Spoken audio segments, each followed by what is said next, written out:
She could spot the tiniest difference between spoons, with just one glance. Every book she read, she memorized after a single look, just from the sound of an automatic door, because in her mind, it reminded her of a terrifying guillotine. In front of everyone, she would often fall apart, because she's a rare kind of visual learner, someone who understands the world through images, not abstract ideas. Her eyes worked like a precision camera. If someone said a word, she'd instantly recall every image she'd ever seen related to it. But the world didn't see this as a gift. At age 4, she still couldn't speak. Doctors diagnosed her with autism, and said she'd spend her life locked away in a care facility. She probably will never speak. But her mother refused to give up. Day after day, she patiently helped her daughter learn to speak. Even when she was exhausted, she still held on to hope that her daughter could one day live a normal life. As Temple grew older, she slowly learned how to socialize. But because of her unusual behavior, no school was willing to take her. One day, her mother brought her to yet another school. To their surprise, as soon as Temple saw all the science equipment, she lit up with excitement. Hello, I'm Temple. It's very nice to meet you. Are you a scientist? I used to work for NASA.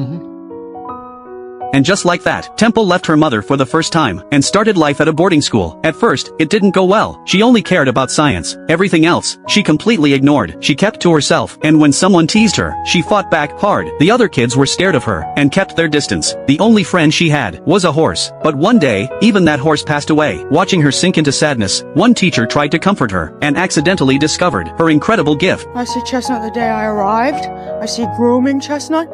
I see a picture of a horse just like Chestnut in a book. We passed a Chestnut horse on Route 119 near a feed store. There was one in a calendar at Aunt Anne's. There was one in Life magazine opposite the page of Mr. Kennedy. Okay. Can you bring everything you've seen to your mind?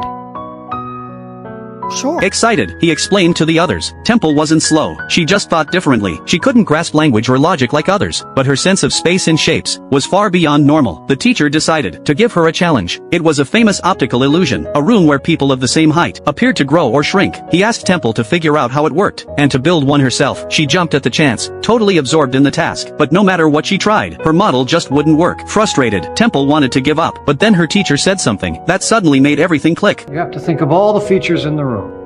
And finally, she did it. She built a working model, and her classmates saw it with their own eyes. As you can see, the horses are the exact same size. And here is the room.